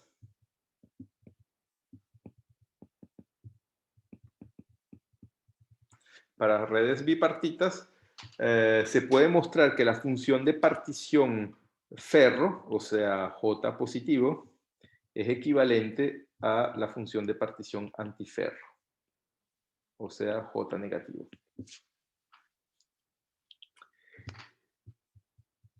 O sea que si se conoce la física de una, se va a poder conocer la física de la otra mediante un cambio de variables. Y ese cambio de variables, acuérdense que en la función de partición estamos haciendo la suma sobre todas las configuraciones de espines. Para mostrar esta equivalencia, lo que hago es que tomo todos los espines, los sitios de un sublátice A, pero no los del sublátice B, solamente el sublátice A, y cambio sigma i en menos sigma i. O sea que mi producto sigma i, sigma j, dado que i pertenece a A, entonces necesariamente j pertenece a B. Al hacer este cambio de variables, que lo puedo hacer porque sigma i vale más o menos 1, pasa a ser a menos sigma i, sigma j, porque le cambié el signo a sigma i, pero no se lo cambié a sigma j, porque j está en el sublátice B. Y obviamente haciendo ese cambio de variable, como igual en las funciones de partición estoy sumando sobre todas las posibilidades de los espines, entonces las dos funciones de partición son equivalentes.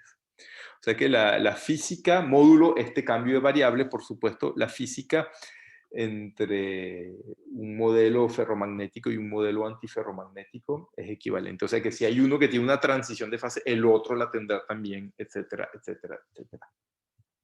Pero esto no es para nada cierto para látices con frustración, o látices que no sean bipartitas. Por ejemplo, la física en la red triangular, acá, la física del modelo ferromagnético no tiene ninguna dificultad particular, hay una transición de fase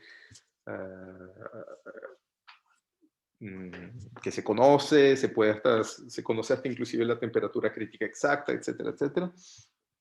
Ahora, la física del modelo antiferromagnético no tiene absolutamente nada que ver. De hecho, no hay transición de fase. Y inclusive a temperatura cero hay lo que se llama una degeneración extensiva, porque justamente hay una cantidad muy grande de configuraciones de más baja energía que tienen todas la misma energía. Así que ven que la física del modelo, en la red triangular, la física del modelo ferromagnético y antiferromagnético no tienen absolutamente nada que ver. Hay una que es mucho más compleja que la otra. Mientras que para la red cuadrada, con interacciones a primeros vecinos, ahí no hay ningún problema. La física del modelo ferromagnético y antiferromagnético son absolutamente equivalentes y de hecho hay una transición de fase. Y entonces si uno estudia el uno, el otro sale gratis, sin esfuerzo suplementario. Módulo va a ser nada más este cambio de variables que dije acá. Bueno, ¿todo bien? ¿Alguna pregunta?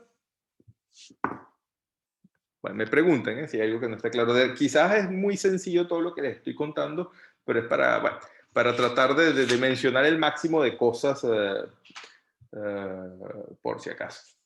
Bueno, algo que uno puede hacer luego es agregar un campo magnético. Y lo pongo entre comillas porque en función del problema quizás no es un campo magnético real, pero llamémoslo campo magnético.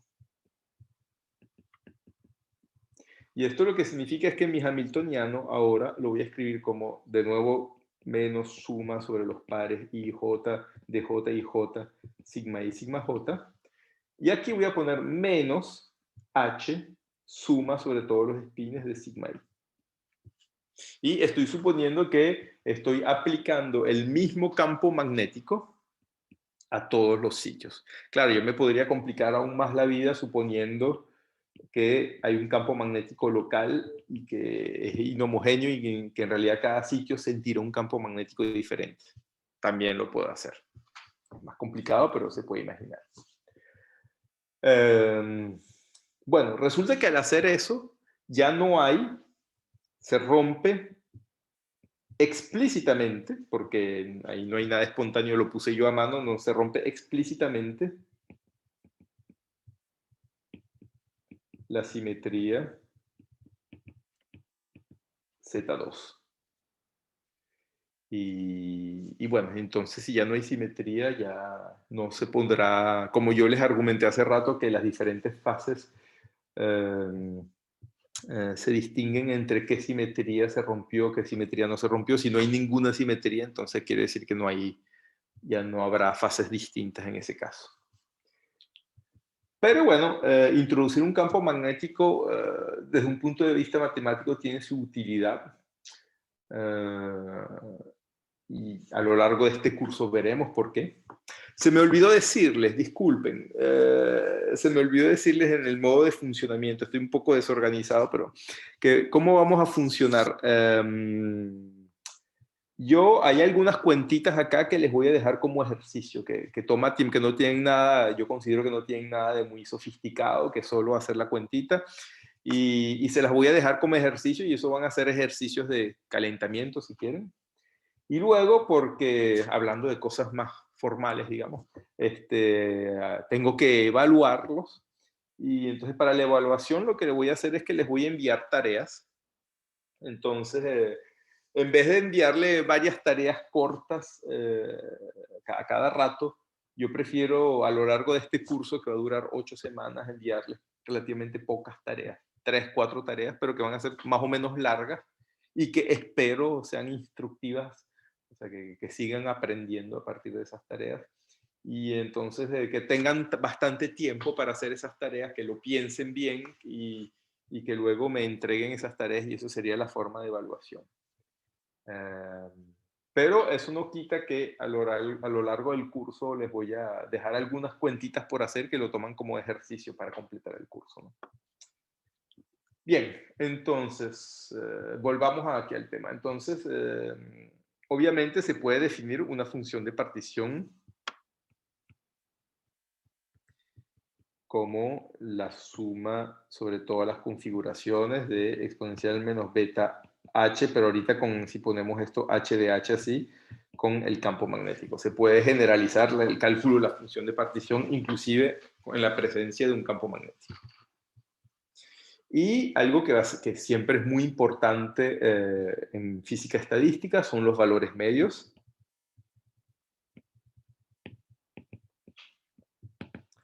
Los valores medios, uno importante es el valor, o sea, en el modelo dicen no es que haya muchísimo para escoger, uno importante es el valor medio de la magnetización en el sitio I, que se escribe así.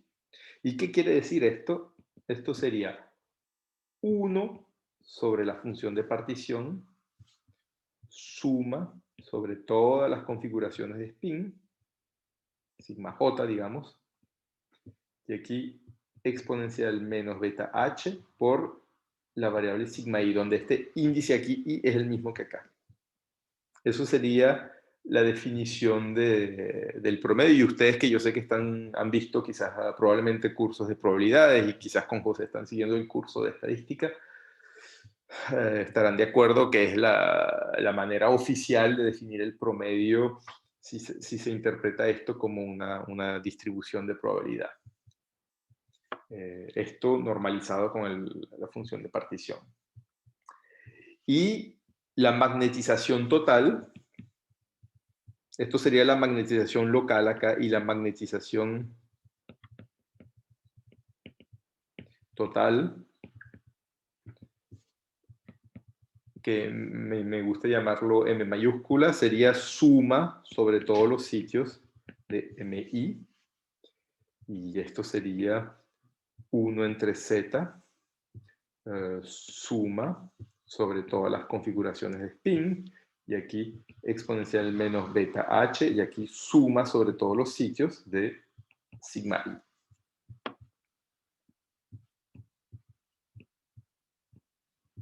Así. Y un primer ejercicio que les puedo dejar es demostrar que la magnetización, que se puede ver, si tengo el campo magnético incluido acá, lo puedo ver como un MDH.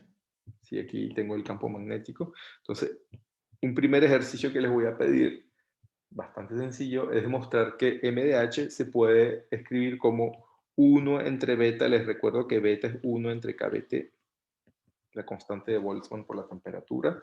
MDH sería 1 entre beta, la derivada con respecto a h de logaritmo neperiano de z de h.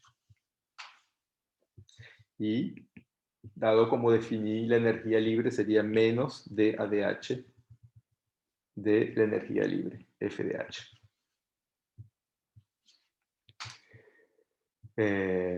Y les dejo como ejercicio seguir mostrando que esto sería beta entre z de h por suma sobre todas las configuraciones de los espines de exponencial menos beta h de h. Y aquí suma sobre todos los i y j, sin distinción, sigma i, sigma j, menos, todo va junto, menos beta por, abro paréntesis grandes, suma sobre todas las configuraciones de espines, exponencial menos beta h de h, por suma entre i, sigma i, dividido por z de h, y todo esto al cuadrado. Les voy a dejar como ejercicio de demostrar eso.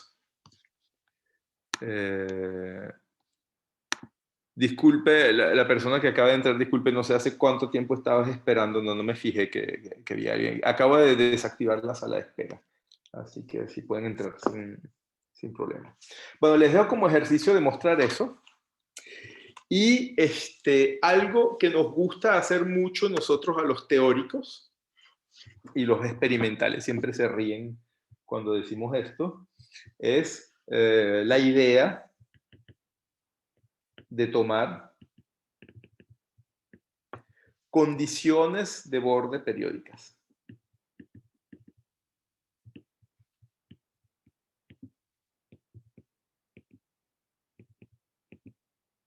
Por ejemplo, imaginemos una red cuadrada o una red cúbica, pongamos la cuadrada para que la pueda dibujar más fácil, sin tener que hacer dibujos en perspectiva.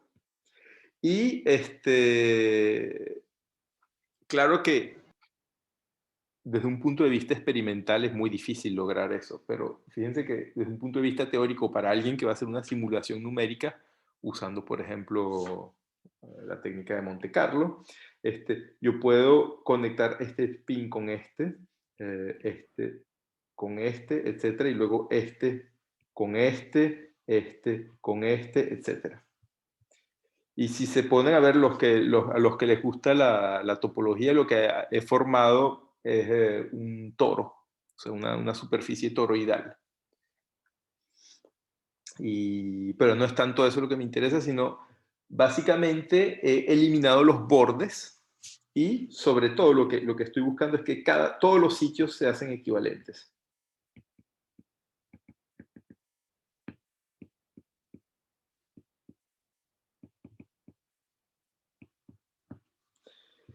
Antes no era cierto, porque estar aquí en el centro del sistema o cerca del borde, en particular los que están en el borde, que tienen menos vecinos que los que están en el centro, no son equivalentes por razones geométricas, pero al poner esas condiciones de borde periódicas, hago todos los sitios equivalentes. Y entonces, siendo todos los sitios equivalentes, todas las magnetizaciones locales promedio se hacen todas iguales.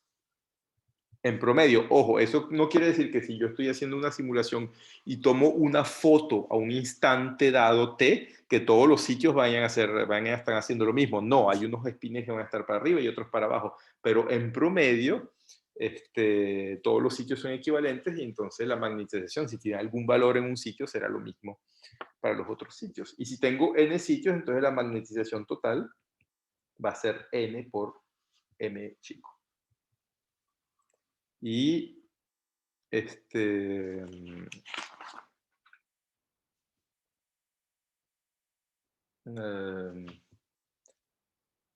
Perdón,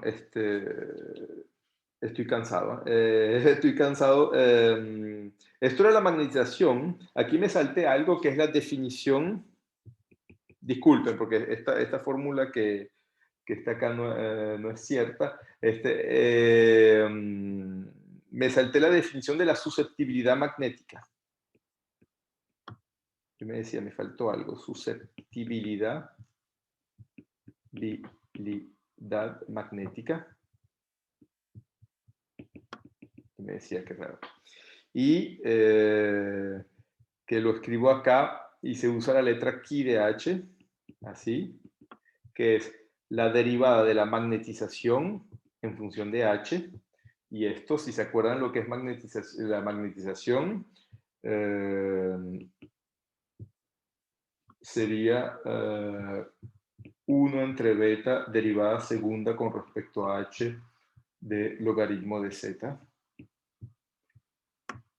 Y es esto lo que vale esto, la susceptibilidad. Disculpen, me había saltado una línea. Y ahorita vuelvo a lo que decía acá. Y en ese caso, en el que todos los sitios son equivalentes, se puede ver que la magnetización, Ki de H, esto se los dejo como ejercicio también, sería beta, suma sobre todos los pares I y J, de el promedio sigma I, sigma J,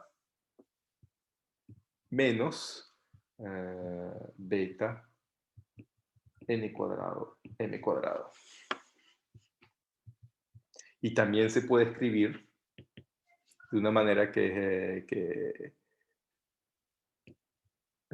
es importante, sería suma sobre todos los pares I y J, y aquí sería el promedio de sigma I, sigma J, menos sigma I, sigma J, así. Y por último, se puede escribir como suma sobre, perdón, beta por, aquí, suma sobre los I de sigma I al cuadrado, así, menos suma sobre I de los sigma I al cuadrado. Ojo que en la primera el cuadrado está dentro del promedio y en la segunda el cuadrado está fuera del promedio. Les dejo como ejercicio mostrar que a partir de acá, y de esto que se demuestra a partir de la definición, se puede mostrar esto para la susceptibilidad magnética. Y disculpen que me haya saltado esa línea importante. Bueno, otra cantidad interesante es la energía interna.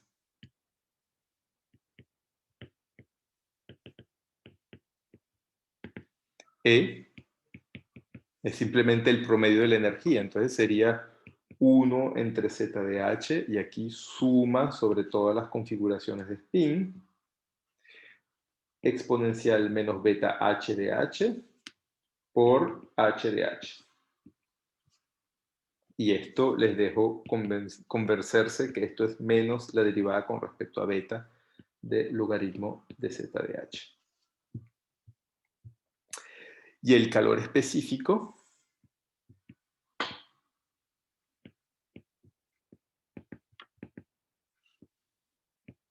C, que va a ser la derivada de la energía interna con respecto a T, y que va a ser menos K Boltzmann beta al cuadrado, derivada de E con respecto a beta. Los dejo convencerse de todas esas igualdades. Igual K Boltzmann beta al cuadrado, derivada segunda con respecto a beta de logaritmo de Z de H. Bueno, todas estas son cantidades importantes y que son observables físicos y son las cantidades que si uno hace un experimento o una simulación, uno va a querer medir y que se pueden medir, tanto haciendo experimentos como una simulación. Desde un punto de vista más matemático, aunque se pueden medir de manera indirecta también, algo que nos va a interesar mucho son las funciones de correlación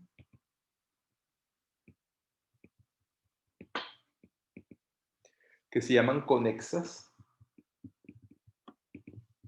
y que se definen así para dos sitios I y J cualesquiera.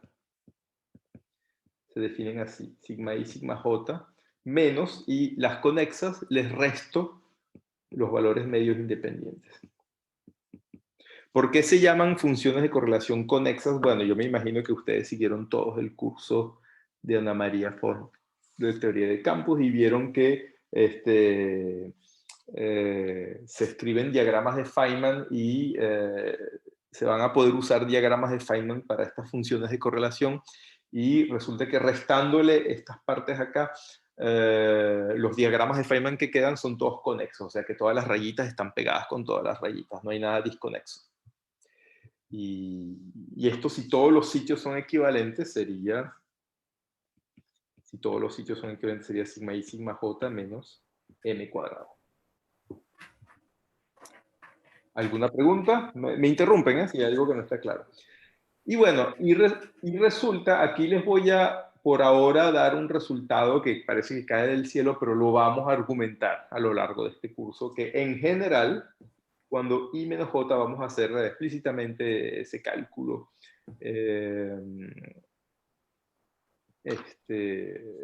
Vamos a hacer explícitamente ese cálculo más tarde, cuando la distancia entre esos dos... Primero, ¿qué interpretación tiene esa función de correlación? Para decirlo rápido, imaginemos que la magnetización promedio vale 0, lo que va a ocurrir en muchos casos. Entonces, esta segunda parte se iría y me queda solo esta parte acá. ¿Qué interpretación tiene? Bueno, esa interpretación tiene la siguiente interpretación. Eso quiere decir que si yo en el sitio I veo lo que está haciendo un spin y veo que, por ejemplo, está apuntando para arriba, entonces luego miro el sitio que está más lejos allá, el sitio J, y me digo, bueno, dado que el sitio spin, el spin en el sitio I está apuntando para arriba, ¿qué probabilidad hay que el que está más lejos allá esté también apuntando para arriba? Se puede interpretar como una probabilidad condicionada. Y intuitivamente, aunque esto obviamente lo vamos a formalizar, intuitivamente uno se dice que si los spines están muy cerca uno del otro, si hay uno que está apuntando para arriba, energéticamente favorable que el otro también esté apuntando para arriba. Entonces, cuando los sitios están muy cerca, están muy correlacionados esos dos spines, pero mientras más nos alejamos, más pierden la correlación. Y esto se observa experimentalmente, numéricamente, y lo vamos a ver teóricamente también. Y resulta que esta función de correlación típicamente, esto es una forma asintótica, va a decaer.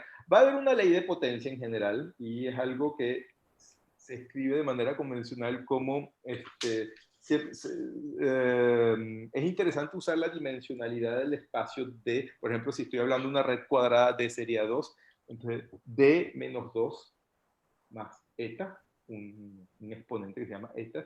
Y aquí arriba va a haber algo que es un decaimiento exponencial, que va a ser típicamente exponencial de, perdón, no sé qué hice una tontería grande, bueno, exponencial de menos I, la distancia entre I y J, que escribo así, dividido por sí, donde esto que está acá es la distancia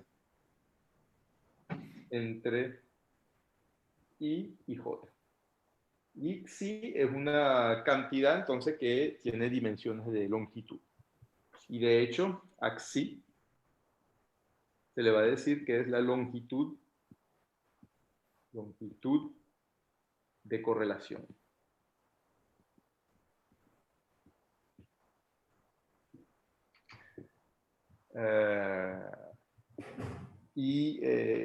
Trabajar con estas funciones de correlación va a ser algo fundamental. De hecho, si ven, en esta manera de escribir la susceptibilidad magnética apareció una doble suma de estas funciones de correlación conexas. O sea que es algo que va a tener una gran importancia desde un punto de vista teórico y desde un punto de vista experimental se pueden medir de manera indirecta. Si uno hace lo que se llama difusión de neutrones en un sistema magnético, el spin de los neutrones se acopla con el sistema magnético, y luego estudiando el espectro de difusión se tiene acceso básicamente a la transformada de Fourier de esta función de correlación a dos puntos, ¿no?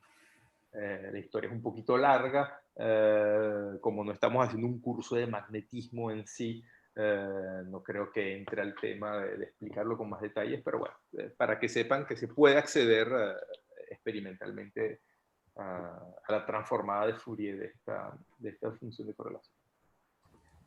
Profe, ¿y el eta ahí que...? Ajá, sí, que es verdad. Bueno, por ahora te digo que es un exponente crítico, pero voy a hablar más de eso. Sí, sí. ¿Qué es el eta? Buena pregunta. Vamos a dejar la pregunta pendiente por ahora, pero te prometo que vamos a volver a eso. Déjenme contarles el diagrama de fase.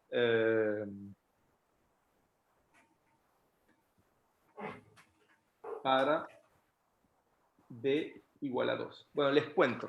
Este modelo de Ising se sabe resolver de manera exacta en una dimensión, y de hecho lo vamos a hacer acá, utilizando una técnica que se llama la técnica de matriz de transferencia. Y resulta que no pasa nada.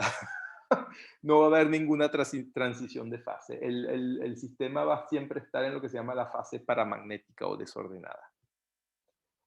Resulta que el modelo de Ising se puede resolver de manera exacta también en dos dimensiones. Eso, el primero en resolverlo fue Lars Onsager en 1944.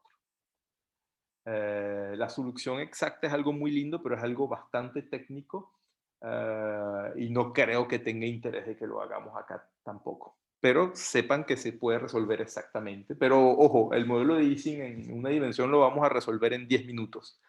El modelo de Ising en dos dimensiones hay que trabajar bastante para resolverlo. Y no se puede calcular todo. Hay cosas que para calcular son muy, muy, muy difíciles. Pero se puede resolver de manera exacta. Y luego, a partir de 3 dimensiones, no se puede resolver de manera exacta, salvo en algunos látices que son diseñados de manera muy astuciosa justamente para que se pueda. Pero, por ejemplo, si les pongo el modelo de Ising en la red cúbica o en cualquier látiz de alcance finito tridimensional, nadie sabe resolver eso, ni siquiera nadie sabe cuál es cuál es la temperatura de transición de fase, lo que se llama la temperatura crítica. Pero eso no quita de que haya muchas técnicas para que, aunque no se sepa resolver exactamente, se sabe muy bien qué es lo que está ocurriendo. Y entonces, les voy a poner el diagrama de fases. Dije para D igual 2, no es lo que quería poner, es para D superior igual a 2. El diagrama de fases esquemático es algo así.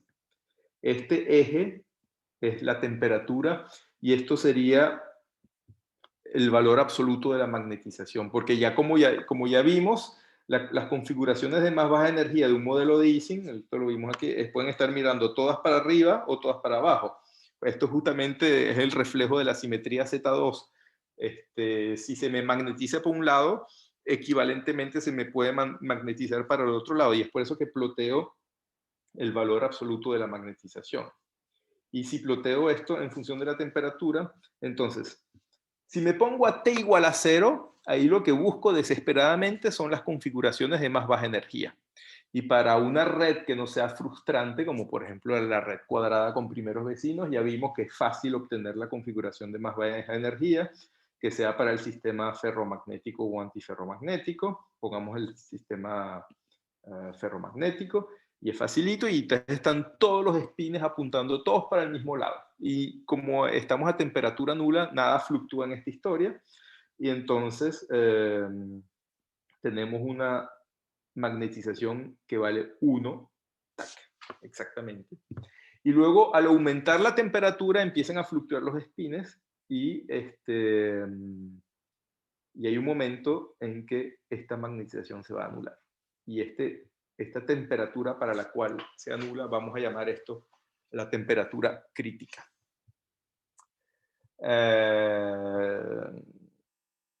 Yo les estoy anticipando que este es el diagrama de fase para el modelo. Claro, por ahora se lo estoy presentando como si cayera del cielo, pero la idea de este curso es de reobtener esto como podamos. Y van a ver que vamos a tener técnicas que nos permitirán de hacerlo. Pero aceptando este diagrama de fase se pueden hacer muchas observaciones que son importantes. La primera es que volvamos a la función de partición. Imaginemos que tenemos un número finito de espines. Fíjense que la función de partición suma sobre todas las configuraciones. Claro, si n es muy grande, todas las configuraciones de espines es 2 a la potencia n, porque cada espín puede estar mirando para arriba o para abajo. O sea que tengo muchas configuraciones diferentes, pero aunque sea muy grande, es finito. O sea, tengo un número finito de configuraciones y aquí estoy sumando exponencial de lo menos beta h. Y estoy sumando exponenciales y veamos esto desde un punto de vista analiticidad en variable compleja. La exponencial es la función más analítica, aparte de la constante que uno puede imaginarse, que la única singularidad que tiene la exponencial es en el infinito. O sea que si aquí mis acoples, los j, digamos, los j son finitos y beta es finita, o sea, no me estoy yendo a temperatura nula, todo lo que estoy poniendo acá es finito y entonces tengo exponenciales de cantidades finitas, es algo analítico. Y otra cosa es que una suma finita de funciones analíticas sigue siendo una función analítica. O sea que estricto sensu, si ustedes tienen un número finito de espines, esta función acá debería ser una función analítica de la temperatura, del campo magnético. Bueno, el campo magnético aquí, ojo, esto es para h igual a 0, ¿eh? Muy importante.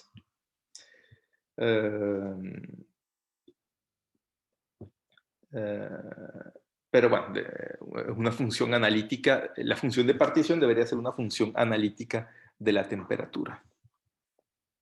Por otro lado, y no solo la función de partición, sino todas las derivadas que yo pueda hacer de la función de partición. Por ejemplo, aquí la magnetización la puedo ver como una derivada, lo dije acá, por cierto, una derivada de la función de partición, luego me coloco, agarro m, que es m entre n, y es 1 entre beta de a de h de z de h, y luego me coloco en h igual a 0, y así tengo mi expresión de la magnetización. O sea que si mi función de partición es una función analítica de h y de beta, m lo será también. O sea que uno se espera para un número finito de espines a que todo el comportamiento de las cantidades termodinámicas sea analítico. Y de hecho lo será. Y sin embargo, este comportamiento que está acá es no analítico. Si se ponen a ver la función m de t, m vista como función de t, vale 0 desde t infinito hasta tc, y luego se pone a valer algo no nulo. Esto es un comportamiento típicamente no analítico. ¿Cómo puedo yo, alguien me puede sugerir cómo puedo yo obtener un tal comportamiento no analítico a partir de una función analítica, una suma de funciones, una suma finita de funciones analíticas? ¿Es eso posible? Bueno, yo les doy la respuesta. ¿Con una no. delta puede ser? No hay ninguna delta acá. Fíjate que no hay ninguna delta de Dirac en ninguna parte. Bueno, yo se los digo, no es posible a partir de una suma finita de funciones analíticas obtener un comportamiento no analítico así. Y entonces, ¿les estoy mintiendo o qué es lo que está pasando? ¿Alguien tiene una sugerencia de cuándo es que voy a observar eso? En el límite termodinámico, cuando Exactamente, infinitas partículas. exactamente, la única manera de obtener un comportamiento no analítico es en el límite termodinámico. Esto es para n tendiendo a infinito. Y si de hecho ustedes hacen una simulación Monte Carlo de un modelo de Ising, y probablemente lo van a hacer, obviamente no van a tomar un número infinito de espines. Imagínense, por ejemplo, una de las maneras, no es la mejor, pero no importa, una de las maneras de hacer eso, imagínense que empiezan de temperatura nula y van aumentando, y lo que van a conseguir ustedes es que si van monitoreando la curva de magnetización en función de la temperatura, van a conseguir algo que hace así. Y bueno, se dicen, ah, bueno, no se parece en nada a lo que dijo el profe en teoría. Y luego agarran un modelo más grande, agarran un tamaño más grande, claro que les va a tomar más tiempo hacer la simulación, y la curva les va a dar así. Y luego toman un modelo más grande y la curva les va a dar así. Y ahí es que se van a convencer que es en el límite termodinámico en el que van a tener esa singularidad. Y esa...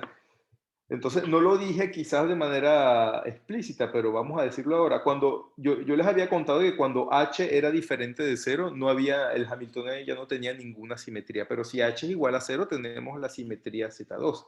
Y el hecho de que una predominancia, una mayoría de espines esté apuntando o hacia arriba o hacia abajo, esto implica que hay una ruptura espontánea de la simetría Z2. Z2 está rota. Y eso fue espontáneamente porque H es igual a 0.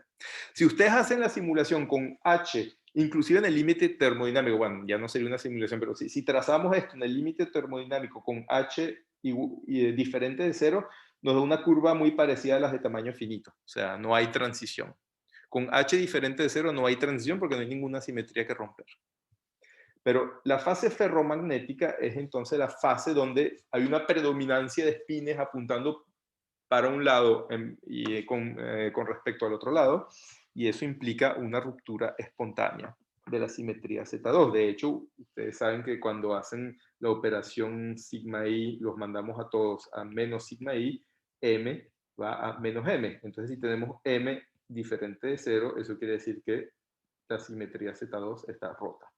Y se rompió espontáneamente porque nosotros no pusimos ningún campo magnético para favorecer una dirección o la otra. Bueno. Tengo una pregunta, profe. Sí. Esa afirmación de que el límite termodinámico es porque esa suma de las posibles configuraciones se vuelve un número infinito, o sea, muy grande. Sí. Okay. Sí, o sea, sí, o sea, básicamente, mientras tengas un número finito, tienes 2 a la n, que puede ser muy grande, pero finito de configuraciones, y una suma finita de funciones analíticas será siempre una función analítica. La única manera de no tener una analiticidad es entonces necesariamente que esa suma se convierta en infinita. Entonces en el límite termodinámico que se observa eso así, esa discontinuidad. Bueno. Vamos a poner un poco de terminología que quizás conocen, pero para que estén las cosas claras. Esta transición que les dibujé acá, que les vuelvo a dibujar, m, o sea, valor absoluto de m en función de t, esto es una transición de segundo orden.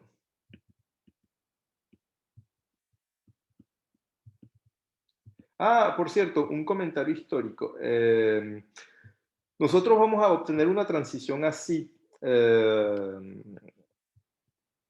de segundo orden cuando pronto, no sé cuándo porque depende del ritmo al que avancemos, pero pronto hagamos la aproximación de Minfield de campo medio.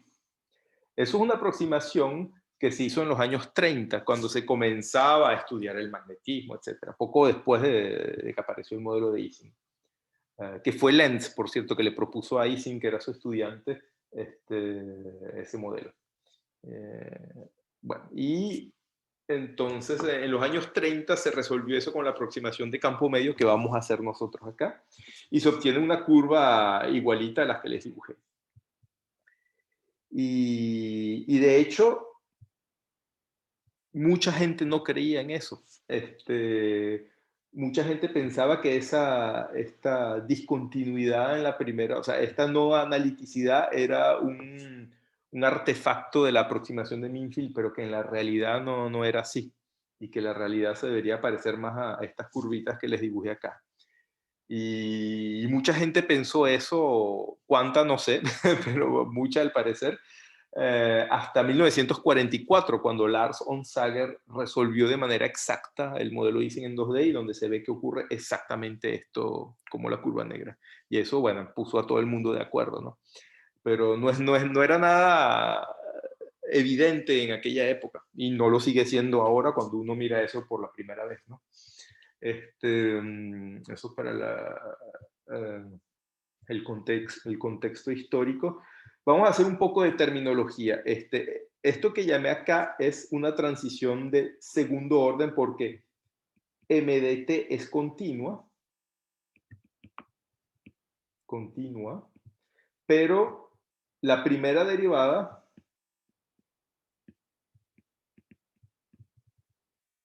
es discontinua. Ustedes ven como dibujé aquí la función. Si yo hago la primera derivada, bueno, tengo 0 de un lado, pero y aquí esto, tal como lo dibujé, pareciera que diverge, ¿no? Entonces hay una discontinuidad en la primera derivada, pero la función en sí es continua. Eso se llama una transición de segundo orden. Puede ocurrir algo en que en realidad el parámetro de orden, o sea, perdón, la magnetización, lo que voy a llamar el parámetro de orden, voy a ser más detallado en eso, hace algo así y pega un brinco en TC, pega un salto. Esto se llama una transición de primer orden. Transiciones de primer orden es cuando estábamos hablando de los líquidos y de los gases y de los cristales. Es típicamente una, por ejemplo, en la transición líquido-gas hay una discontinuidad en la densidad. Entonces, esas son típicas transiciones de primer orden. Volvamos al dibujo que había hecho al comienzo. Y en realidad, solo acá, en este punto C, que se llama el punto crítico, hay una transición de segundo orden, que desde un punto de vista teoría estadística de campo sería el más interesante. Y ahí es donde ocurre un fenómeno que se llama de opalescencia crítica. Hablaremos de eso de nuevo cuando hayamos avanzado un poco. Entonces, esto sería una transición de primer orden, donde aquí MDT en sí es discontinuo. La función en sí es discontinua. Y luego hay transiciones de enésimo orden, en el que la enésima derivada es discontinua.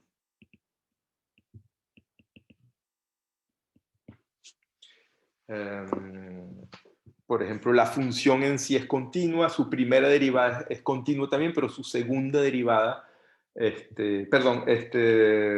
enésimo más un orden,